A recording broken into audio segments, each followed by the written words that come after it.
Hello everyone. Do you want to learn how to save lakhs of rupees of interest on your housing loan? Then watch this video till the end. నమస్తే. ఈరోజు topic వచ్చేసరికి housing loan మీద మనం interest component ఎలా save చేసుకోవచ్చు. జనరల్గా మనం housing loan తీసుకున్నట్టయితే 20 years టర్మ్ ఉంటుందండి. ఆ 20 yearsలో ఫస్ట్ 7 yearsలోనే మనం ఎక్కువ ఇంట్రెస్ట్ పే చేస్తాం. ఆ ఫస్ట్ 7 yearsలో కనుక మనం పార్ట్ పేమెంట్ చేసుకోగలితే కనుక lakhs of rupees of interest save అవుతుందండి. అది ఎలాగా అంటారా? నేను స్క్రీన్ షేర్ చేసి మీకు ఒక 20 years బ్యాంక్ లోన్ స్టేట్మెంట్ తీసుకుని క్లియర్గా ఎక్స్ప్లెయిన్ చేస్తాను. కొన్ని సందర్భాల్లో అయితే ఒక 1 lakh ఆఫ్ ప్రిన్సిపల్ పే చేయడం వల్ల 3 to 4 lakhs or sometimes more than 4 lakhs కూడా మనకి ఇంట్రెస్ట్ సేవ్ అవుతుందండి. సో ఇది కొంచెం ఫస్ట్లో నాకైతే ఆశ్చర్యం వేసింది. ఎందుకంటే నాకు చాలా లోన్స్ ఉన్నాయి. నేను ఇంకా కొత్త ఇన్వెస్ట్మెంట్ కోసం ఎతుకుతూ ఉండేవాడిని. అదేదో ఇక్కడే చేసుకుంటే బాగుంటుంది కదా నాకు తర్వాత అనిపించింది.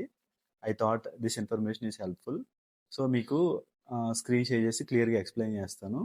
Watch till the end. Hello everyone. ఇక్కడ మనం చూసినట్టయితే కనుక శాంక్షన్ అమౌంట్ వచ్చేసరికి 50 lakhs. సో మనం ఒక బ్యాంక్ స్టేట్మెంట్ తీసుకున్నాం. ఇప్పుడు శాంక్షన్ అమౌంట్ 50 lakhs ఉన్నది దీంట్లో. ఆ లోన్ కమెన్స్మెంట్ డేట్ అంటే లోన్ ఎప్పుడు స్టార్ట్ అయిందంటే 15 December నుంచి స్టార్ట్ అయింది. లోన్ టెన్యూర్ వచ్చేసరికి 20 years or 240 months and rate of interest వచ్చేసరికి 7.9% per annum which is floating and EMI amount వచ్చేసరికి 41,986 per month. ఓకే. ఇప్పుడు మీకు రీపేమెంట్ షెడ్యూల్ చూపించి దాంట్లో మనం పార్ట్ పేమెంట్ చేయడం వల్ల ఎంత సేవ్ చేయొచ్చు అనేది మీకు ఎక్స్ప్లెయిన్ చేస్తాను. సో మనం ఇప్పుడు ఒక రీపేమెంట్ షెడ్యూల్ అనేది క్లియర్గా ఉంటుందని చెప్పి నేను ఎక్సెల్ షీట్లోకి మార్చాను. సో ప్రిన్సిపల్ అవుట్ స్టాండింగ్ ఎంత ఉన్నది? స్టార్టింగ్లో 50 lakhs ఉన్నది. నా దగ్గర ఇప్పుడు పార్ట్ పేమెంట్ చేయడానికి 1 lakh ఉన్నది. సో నేను 1 lakh పార్ట్ పేమెంట్ చేస్తే ఎంత అవుతుంది? 50 lakhs మైనస్ 1 lakh అంటే 49 lakhs అవుతుంది నా principal out standing.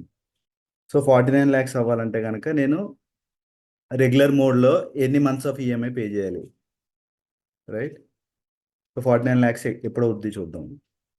10 months pay చేసిన తర్వాత 49 lakhs అవుతుంది. 11th monthలో 49 lakhs ఉంటుంది నా principal outstanding.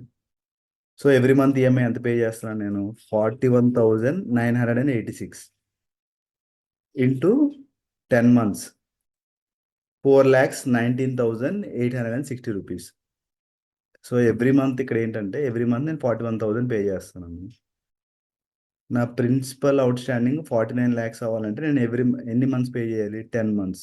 So 41,986 into 10 which is equal to 4,19,860 rupees. So 1 lakh నేను పార్ట్ పేమెంట్ పే చేయడం వల్ల నాకు 4,19,860 రూపీస్ సేవ్ అవుతున్నాయి. Clear? At the same time నా దగ్గర పార్ట్ పేమెంట్ చేయడానికి 2 lakhs ఉన్నాయి అనుకుందాం. సో 2 lakhs పే చేస్తే ఎంత అవుతుంది? నా existing principal outstanding 50 lakhs ఉంది. నేను 2 lakhs పే చేస్తే ఎంత అవుతుంది? 48 lakhs అవుతుంది. సో రెగ్యులర్ మోడ్లో 48 lakhs అవ్వాలంటే ఎన్ని మంత్స్ పే చేయాలి ఇక్కడ చూద్దాం. ఇక్కడ 49 దగ్గర ఉంది. మనం 48 ఎప్పుడు అవుతుందో చూద్దాం. సో 48 lakhs 6,000 ఉన్నది. సో నేను 20 months ఆఫ్ ఈఎంఐ పే చేస్తే సిన్సియర్గా నా ప్రిన్సిపల్ అవుట్ స్టాండింగ్ 48 lakhs అవుతుంది. సో ఎవ్రీ మంత్ ఎంత పే చేస్తాను? 41,986 రూపీస్ పే చేస్తాను. 20 months పే చేయడం వల్ల ఎంత అవుతుంది? 41,986 into 20 which is equal to 8,39,720. నేను ఇక్కడ ఏం చేశానంటే సమ్ యూజ్ చేశాను. అప్పటిదాకా ఎంత ఈఎంఐ పే చేసామని చూశాను. D2 to D21. ఇక్కడ D2 అంటే D21 వచ్చేసరికి ఇది మీకు D21 వచ్చేసరికి ఇది ఈ సెల్. D2 వచ్చేసరికి ఈ సెల్. సో అప్పుడు దాకా ఎంత ఈఎంఐ పే చేసామనేది చూస్తున్నాం. సో మనకి ఇక్కడ అర్థం చేసుకోవాల్సింది ఏంటంటే మనం రీపేమెంట్ షెడ్యూల్ తీసుకోవాలి బ్యాంక్ని అడిగి. తర్వాత మనం ఎంత పార్ట్ పేమెంట్ చేస్తాం అనేది చూసుకోవాలి. మీకు పార్ట్ పేమెంట్ ఎంత అమౌంట్ పే చేస్తే ఎంత సేవ్ అవుతుంది అనేది ఇక్కడ ఎక్స్ప్లెయిన్ చేస్తున్నాను. 1 lakh పే చేస్తే 4,19,000 సేవ్ అవుతుంది. 2 lakhs చేస్తే 8,39,000 సేవ్ అవుతుంది. 3 lakhs చేస్తే 12,59,000 సేవ్ అవుతుంది. 4 lakhsకి 15,95,000. 5 lakhsకి 19,31,000. ఆల్మోస్ట్ 4x రిటర్న్స్ వస్తున్నాయి. ఇమీడియట్గా సేవ్ అవుతుంది మీకు. సో ఇది ఎవరికి సూట్ అవుతుంది?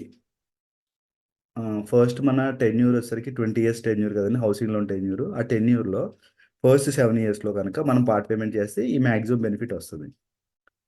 అండ్ మన దగ్గర బల్క్ అమౌంట్ ఉంది. లేదా వేరే ఇన్వెస్ట్‌మెంట్స్ కోసం చూస్తున్నాము. అట్లాంటప్పుడు స్ ఇక్కడ మనం పార్ట్ పేమెంట్ చేయడం వల్ల మనకి 3-4x సేవ్ అవుతది కాబట్టి ఇది ఇమ్మీడియేట్‌గా కనిపిస్తుంది. సో, అట్లాంటోళ్ళు ఇక్కడ పార్ట్ పేమెంట్ కూడా కన్సిడర్ చేయొచ్చు. అండ్ పార్ట్ పేమెంట్ యొక్క అడ్వాంటేజెస్ ఏంటో కూడా మీకు ఎక్స్‌ప్లెయిన్ చేస్తాను. ఒకటి మనం ఈఎంఐ రెడ్యూస్ చేసుకోవచ్చండి. సపోజు నా లోను పా ప్రిన్సిపల్ ఔట్‌స్టాండింగ్ 50,00,000 ఉంది. నేను 1,00,000 పే చేశాను. 49,00,000 అవుతది ప్రిన్సిపల్ ఔట్‌స్టాండింగ్. అప్పుడు ఆళ్ళు 2 ఆప్షన్స్ ఇస్తారు. మీకు లోన్ టెన్యూర్ తగ్గించుకోమంటారా? లేకపోతే ఈఎంఐ తగ్గించమంటారా అని అడుగుతారు. మనకి ఈఎంఐ బర్డెన్ అనుకుంటే గనక ఈఎంఐ తగ్గించుకోవచ్చు. లేదంటే గనక మనం లోన్ టెన్యూర్ తగ్గించుకొని లోన్ ఫాస్ట్‌గా క్లోజ్ చేసుకోవచ్చు. Third point. లేదంటే గనక మనకి ఇంకొక అడ్వాంటేజ్ ఏంటి? ఇంట్రెస్ట్ బర్డెన్ తగ్గుతది. మనం 1,00,000 పే చేయడం వల్ల 4,00,000 సేవ్ అవుతుంది. అట్లా మనం ఎక్కువ పే చేయడం వల్ల చాలా ఎక్కువ సేవ్ అవుతది గదా! దానివల్ల మనకి లోన్‌లో ఉన్న ఇంట్రెస్ట్ చాలా తగ్గిపోతుంది. So, that is one advantage and flexibility. ఇలా చేయడం వల్ల మనకి ఈఎంఐ తగ్గించుకోవచ్చు. లేదంటే టెన్యూర్ తగ్గించుకోవచ్చు. At the same time peace of mind కూడా వస్తది. ఫైనాన్షియల్ ఫ్రీడమ్ కూడా త్వరగా అచీవ్ అవ్వచ్చు. I wish you with lots of peace and financial freedom.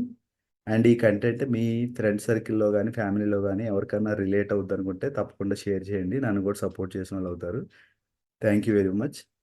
And if you have any doubts please call me.